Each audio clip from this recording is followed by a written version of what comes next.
Welcome back to my channel. Welcome if you're new. I'm BB. I make tarot videos, and today I have a VR to Moonflower Moments, and the hashtag is first 5 last 5. So I went through my emails, I went through my Amazon search history, or rather buy history, purchase history, and I found approximately the first 5 decks that I have purchased. So there were decks that I purchased that I no longer have, and I'm not including those. So I'm just including the ones that I still own.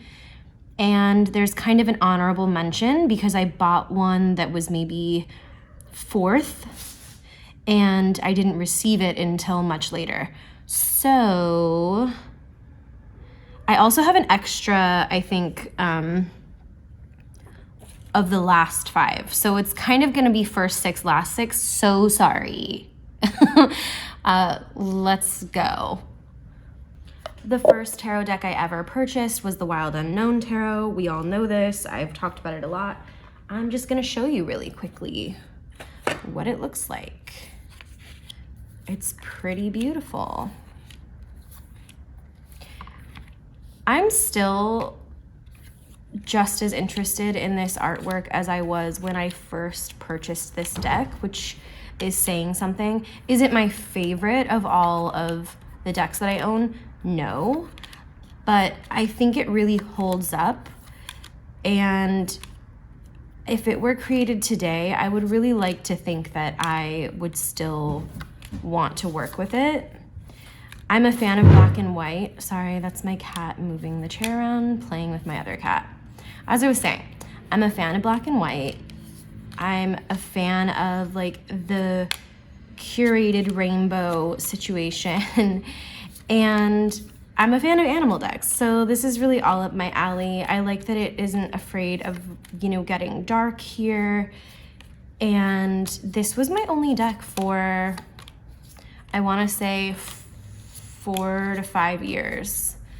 But it served me really, really well. I really loved reading with it. It wasn't one that really caught on as far as why the meanings were what they were, Yeah, like I didn't have a lot of knowledge about the tarot based off of the imagery of this deck, but that was to come with others, right?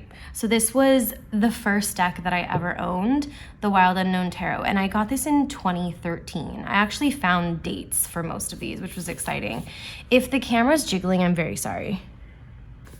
The second deck that I purchased was the Tarot of the Silicon Dawn by Egypt Urnash. I guess I haven't been talking about the creator or anything. Maybe I'll do that quickly. So the Wild Unknown Tarot is by Kim Kranz. It was indie at the time when I purchased this. This is the indie edition, and it is now available mass market along with a few other decks that she has done, which are all really great. All right, so the Tarot of the Silicon Dawn by Egypt Urnash was published by Lo Scarabeo. It is since gone out of print, unfortunately. I got this deck because I was looking for something that was cool, interesting. This is a little bit sci-fi. It definitely has added to the structure of the RWS. I mean, I don't even know if it's based on the RWS. It's been a while since I've used this. I would not recommend it as a second deck. I really am going like 0 for 2 here as far as study decks. This is like a sci-fi themed deck. Okay, so it looks like they're inspired by the Golden Dawns deck, a strong influence on the familiar Rider-Waite-Smith. The minors and quartz mix in ideas from the Crowley-Harris. Lots of modifications, lots of revisions. Yeah, I need to read this book. I'd love to know this deck really, really well.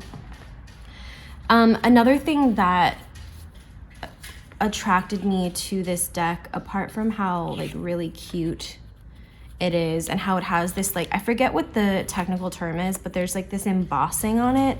So depending on the direction of the card, you can see more in the image. I don't know if you can see that.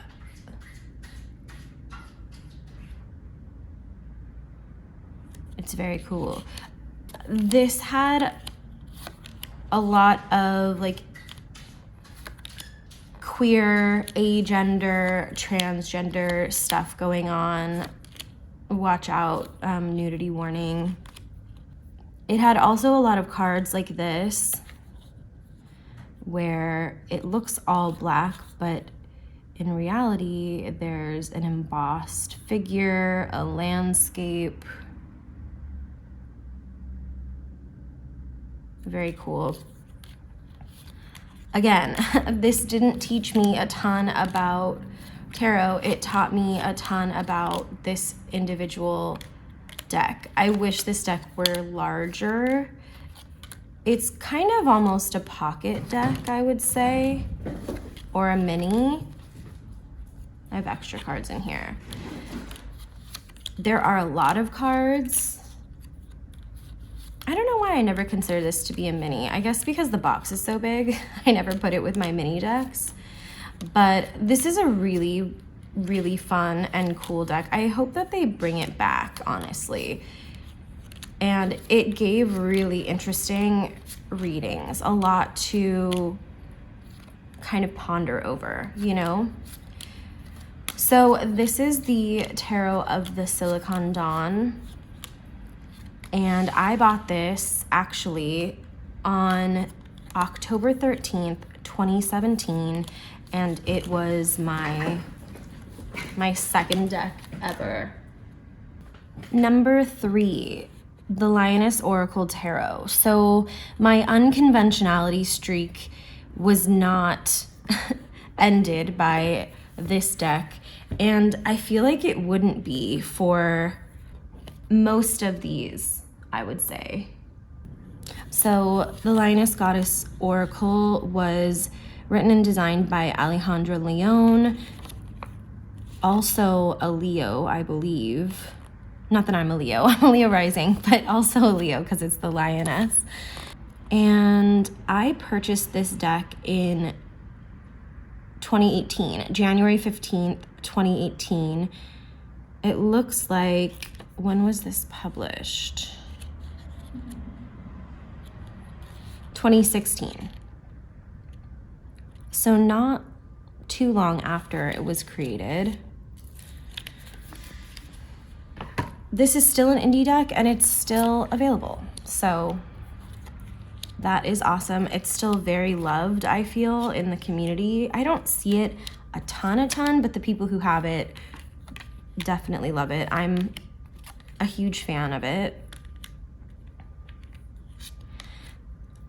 And you're getting a little bit of symbology here, but not, again, something that I would study with, and not something that I really learned, you know, any traditional structure of tarot with. So, you know, it doesn't really align with the imagery per se, or yeah, like the really strong images of Rider-Waite-Smith or the Thoth or Marseille.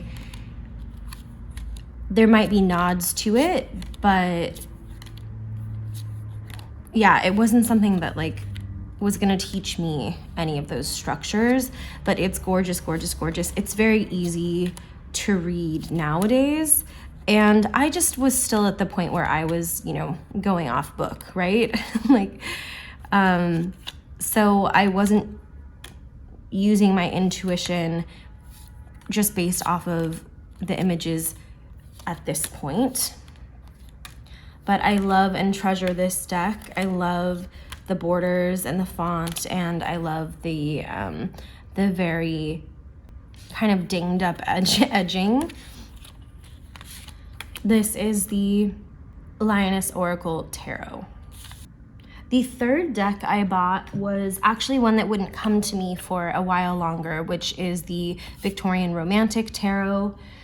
I love this tarot. It's still one of my favorites, and it definitely has more of scenic imagery that's helping explain the meanings of the cards. The only issue is, like I said, I didn't receive this until later. So we're still on a path of me just using books to rely on. I mean, I really like the book for this deck is great, so I would still use this book if I were just at home pulling for myself. But yeah, super gorgeous. This is the 4th edition. I originally bought the 3rd edition, and that was in January of 2018. Was a very, very exciting purchase. My first Baba Studios. This is kind of the deck that introduced me to that studio. And it wasn't exactly the same as this. Like, this is a new card, but I really like the new cards in general. This one's a new one. I wish I had I think it was like the large version of this, because there's a lover's option that isn't included in this edition. But as you know, a very beautiful romantic staple of mine, and probably a pillar setting a tone in my collection. This is the Victorian Romantic Tarot, the 3rd deck that I purchased, but not the 3rd deck that I received. Actually, not even one of the first 5 decks I received. So the 4th deck, I don't have the box anymore for. It is the Lioness. I think this is the 4th or 5th edition. I don't know. If anyone knows, let me know. It has these backs and this sizing and this color scheme. This was a tricky one because it was more influenced by, I guess, Marseille.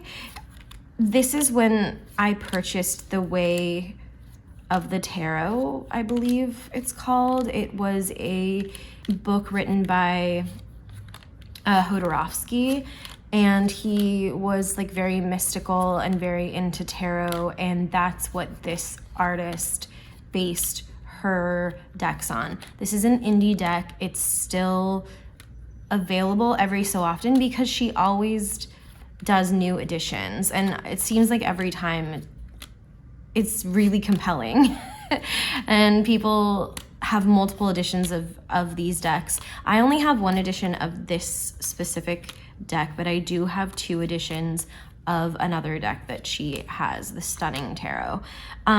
These titles are in Galician, which is a region in Spain.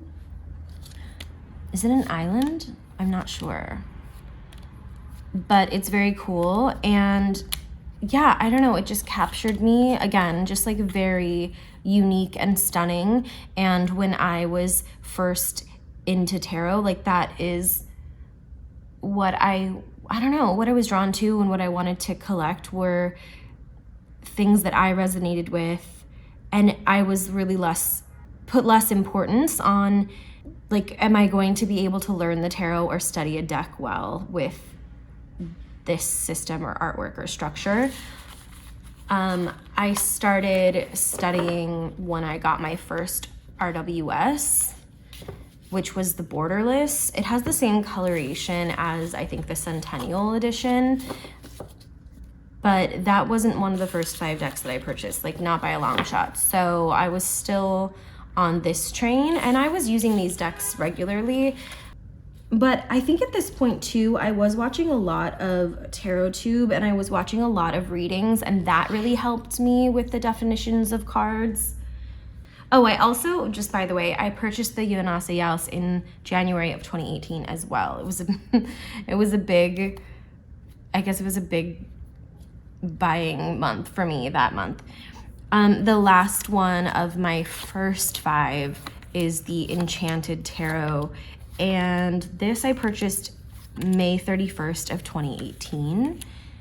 I loved the tapestry, like vintage vibe. I loved the colors, and I wanted to give this a whack. It looked really cool in people's videos. I'd love to trim this just a little bit. Like, I still want the white border, and I made sure to get this edition because there are editions with what I would consider a kind of obnoxious, like bright color borders on everything that, you know, go all the way out to the edges, and it's just not my vibe. You can tell there's like a bow in this, right?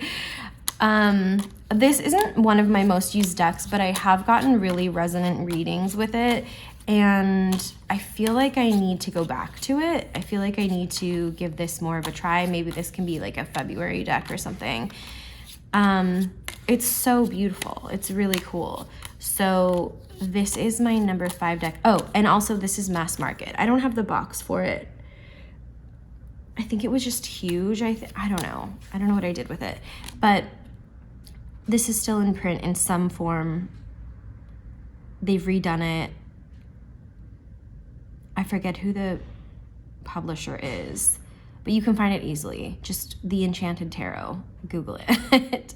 And those are my first 5. So we are going to switch gears in a second and go to my last 5 that I've received.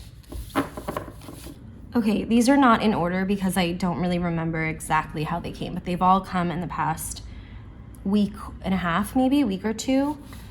Maybe 2 weeks, yeah. Sorry, so the first one is the Supernova Tarot. I've been seeing this everywhere on YouTube, and I'm obsessed. I really, really love it. I don't know, I was just like holding off on getting it, and I finally bit the bullet, and I have no regrets. It kind of reminds me of like late Art Deco a little bit, and then it obviously reminds me of like 70s, 80s illustration. Definitely like very Italian. Like, look at the boot. Definitely queer. I love this. Like, sparkly, shiny, beautiful. The illustration style is a fave of mine. It reminds me also, like I said, of 80s, but it's kind of like 80s animation and like 80s illustration. Like, it doesn't remind me of 80s real life necessarily. But I mean, look at these queens. I love it so much. I'm sure it's been shown a million times, but does it ever get old? I don't know. It's so good. I love all the kind of pop culture-y references and like the different cultures that it has in here, like different countries. And it's just such a vibe. I even really love like the font and everything. Like, incredibly satisfied with this purchase. Very, very happy. And I haven't really used it much, but I'm really looking forward to, and really looking forward to seeing what it pairs well with. So fun. If I didn't already say it, this is Lo Scarabeo, and you can get this wherever Lo Scarabeo post their decks. I got mine on Amazon because I'm just a sucker for that next day delivery, you know? Okay, the next one is the Burning Tiger Tarot. This is an indie deck by Giulio Secondo, and this ships from Germany. It was a hell of a time getting this deck, but I'm so happy that it got here, and I'm so happy that neither of us gave up because this deck is incredible. It's still in order. I think I want to keep it that way, so maybe we'll just do this. How's the lighting? Is it weird? I'm sorry. So, what can I even say about this deck? It's a collage, obviously. It has a lot of extra cards in it, so like different options for different cards, like you'll see. I am so obsessed. I was obsessed the first time I saw it. If you want to purchase this, go ahead and go to his Instagram. I will link it in the description if I can. Oh my God, I can't, like, it makes me so happy. Okay, so this is an example, the Hermitess and the Hermit. There are multiple walkthroughs, I believe, of this. So yeah, I probably shouldn't be showing like card by card because we'll never end. This deck makes me so happy. It is a chonky thing. It is a chonky deck, and it looks like it, I don't know how well it's going to shuffle. It's like bendy, but the finish is rose petally. I bet this would look great with a Supernova. I'm just saying. I got this a couple months ago. Like, I purchased it a couple months ago, and it took like at least 2 months to get to me because of shipping issues and having to retry, like having things be sent back. I was really worried that it wasn't ever gonna get here, and the fact that it did just makes it like that much sweeter, like of a success, right? Oh my gosh, I love this Two of Cups. I just like can't even explain. I don't have the vocabulary to tell you how much I love this deck. Like this Three of Cups, like no, it's so good. It's so good. I think this has shot up to be one of my favorite decks that I own, and I've had it a week, and I haven't even really used it. It's incredible. There's no guidebook with it right now, but I think he said he's working on it, and there will be one with the 4th edition. I don't know if that means that we'll be able to, like if you purchased it in the past, if you'll be able to download a PDF or something. I hope so. This really reminds me of the Lioness Oracle Tarot, which is really fun. I love the deco moments in this too, as well as like any Victorian or 80s, like, oh, it's so good. I love it. It's genius. I don't know. I'm just drooling. I don't know. Okay, so that's the Burning Tiger Tarot, and it's available like a lot of the time. So he will update an edition, like create a new edition, and then get that batch printed. So the only bummer is like the box is a little bit too big for the cards, and then I've already torn it. I mean, I can tape it, but that's a bummer. But it is beautiful. I'm so happy. It makes me so happy. Okay, number 3 is a deck that was sent to me actually. So let's do 3 together. So let's just consider these two number 3. Yeah. Okay. So these were sent to me by a friend. We did a trade, and yeah, I traded for this one. I think the Tarot of the Crystal World. This one is by Brooke Penrose. He's an Australian artist, and it's published by Captain B Studios. So this is an indie deck, and it was a Kickstarter originally. This is the Broadbent Sisters clearing cards, and I'm so obsessed with both. I'm so happy with the trade. You know, sometimes like when you're just taking a chance on a trade and you just don't know. I really lucked out, and I hope she feels that way about the decks that I sent her. Did I send her more than one? I think I did send her more than one. Okay, let's start with the Tarot of the Crystal World, and I'll be fast. I'm also filming this on Halloween, so happy Halloween. It'll definitely be after Halloween when you're watching this, so I hope you had a good Halloween. Okay, this is another one that has like nudity, which I love, and it also has a lot of like queer people and themes, which I also love. This is something that I was kind of humming and hawing over since its creation. I almost went and purchased it. This was in order too. Oh well. I almost purchased this back when the Kickstarter like was for shipping, and he had like extra of them, and something held me back. It was probably the shipping and the price, right? Because it's like what always gets us.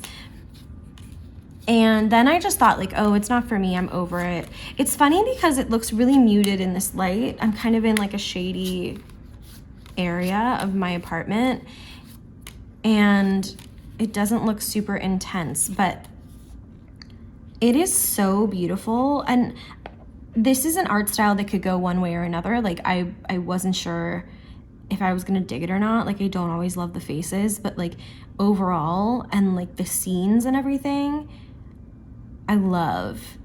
I'm realizing more because I tend to like modern decks in certain with certain caveats, I guess. Like this is a modern art style, but there's a fantasy element, so it takes me out of it. I guess I tend to not like super mundane modern art unless the art style itself is super stylized and interesting. Like a Studio Ghibli, the art style itself is like already a sense of escapism for me, you know? And I think that's like something about this is doing that too, as well as there are like surrealist elements, and it's not like, you know, the outfits are kind of anachronistic, or they're kind of timeless, right? And that I enjoy. Like we do have a suit here, but then we have him like in like a Knights Templar, like, you know, helmet.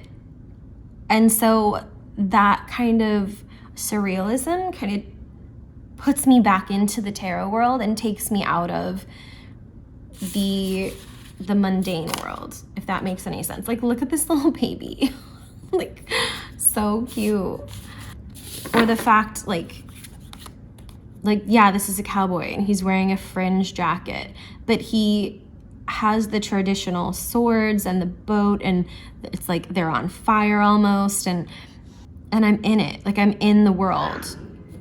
Okay, so the Broadbent clearing cards, so beautiful. Even the box with the stairs, like they got me with that. These are gorgeous. They kind of go along with the Tarot of the Crystal World, don't they? This is an indie oracle, and you can purchase it on the Broadbent Sisters website. And oh yeah, there are some that have the same images. Was it just those two? I haven't been able to use this. I just got it in the mail. It's so gorgeous. I'm obsessed with this. And it's funny because I remember like my friend who gave it to me saying she didn't like it because it was blue and it looks like it's black and white in like on the website, but it's actually blue ink, and that always like threw her off. But I kind of prefer it. I don't know. Let's look at, oh, she did say that she really loves these titles, and I think that's true. Like, I think that these titles are really different than a lot of other oracles, and that like makes it stand out, you know? Let's see. I feel like the mirror and that other one are kind of the only ones that are the same. Mystical art cards. They're mirrors that reflect back to you and uncover hidden aspects of your own unique awareness. Okay, what are the two that are the same? The Alchemist and the Mirror. Yeah, that must be a mistake, no? Do you think? I wonder like what it says online about this, and I'm sure she's done her research. I feel like the Alchemist is like the significator because it says someone who's looking for answers. No, they're mirrors that reflect back to you, right? Let's see. Yeah, the Alchemist isn't in here, so I think that that's the significator, but that's really bizarre that it doesn't even acknowledge that. Okay, well, I'm stoked. I have no problems. I'm excited to try this out and see how the deck like works and see how the book reads. So those were technically my number 3 decks because they came together and they came from the same person. So I couldn't choose one. I guess this one doesn't even count because it's an oracle. So I was just showing you this for fun anyway because I didn't include oracles on my first 5. I don't even know if I've had any oracles at that point either, so maybe I did. Who knows? Okay, deck number 4 of my last 5 is the Venus Morningstar Tarot. I wasn't able to back the Kickstarter, but I was able to purchase this on Etsy after the fact. I am definitely going to do a side-by-side of this with the second edition of the Tarot of Aphrodite, because I don't know if I need both, and I think I like this one better. So that's how cool this deck is. But I'm not sure. I might keep both. We'll see. I'm so excited about this deck. I honestly, because these decks have been coming so quickly, I really didn't feel super bummed about not backing this Kickstarter. And then I saw a walkthrough on Amethyst Ascension's channel and felt very bad that I just had to have it, you know? So I'm really excited. It's been a really good couple months when it comes to Kickstarters and decks that I've received. There is a deck I received that I'm not showing because I'm not keeping it, and it's not because it isn't great, it's just because I realized I didn't need it and that I will be moving on. But this one is so gorgeous, so keep an eye out. I'm going to do a side-by-side with this one and the last deck that the creator put out on Kickstarter, and we're gonna decide, you know, whether or not I should be having both in my collection. But this is the Venus Morningstar Tarot by Aphrodite Studios 333. It is still available on Etsy, I believe. And lastly is the Obscuro Tarot by Lada Glibatskaya, otherwise known as Una in Space. This was another Kickstarter that I didn't back. Look at these backs, incredible. Speaking of backing, and the black edging, so good. So I didn't back this, and I think it's because I wasn't into it when I saw it. And then I was seeing walkthroughs on YouTube, and I swear that is the power of a YouTube walkthrough, is that you get to really see the deck in its entirety and, you know, in the flesh per se, you know, being used by someone. And it really struck me, and I just felt this like compulsion. I was like, I have to have this. There's no way my collection could be without this deck. It's so up my alley. And so I, you know, had to do what I had to do. I also got the one with the Zodiac cards in it. So the Zodiac cards aren't included in the PDF guidebook, but they, but I guess they're kind of self-explanatory, or you can look up, you know, definitions and descriptions of the energy of the different zodiac signs on your own. Here are a bunch of them. I have to say that I was right. This is a really incredible deck. There are a couple cards, I did a reading last night, there were a couple cards that felt the meaning of them was very different to me than the meaning in like a traditional Rider-Waite-Smith. So that was interesting and kind of threw me for a loop. But I think the more I work with it, the more natural and intuitive it'll feel. But it's so, so gorgeous. I don't know, like, what does one do with all these beautiful things? Like, I'm so excited. I wish I could play with these things all day and create pairings and do readings for people. Unfortunately, I have a 9 to 5, so I can't. But I want to thank you for being here. I want to thank Moonflower Moments for creating this tag. It was very fun taking a look back at the decks that I had before versus the ones that I've gotten recently. Do you see a huge difference in them? I don't know if I do. I think that like any difference would be the type of decks that are being created now just have a really cool sophistication to them, you know? Who knows? Okay, well, I won't keep you any longer. Thanks for being here. Thanks for being my friend. Thanks for being curious. And my mom's coming. I gotta go.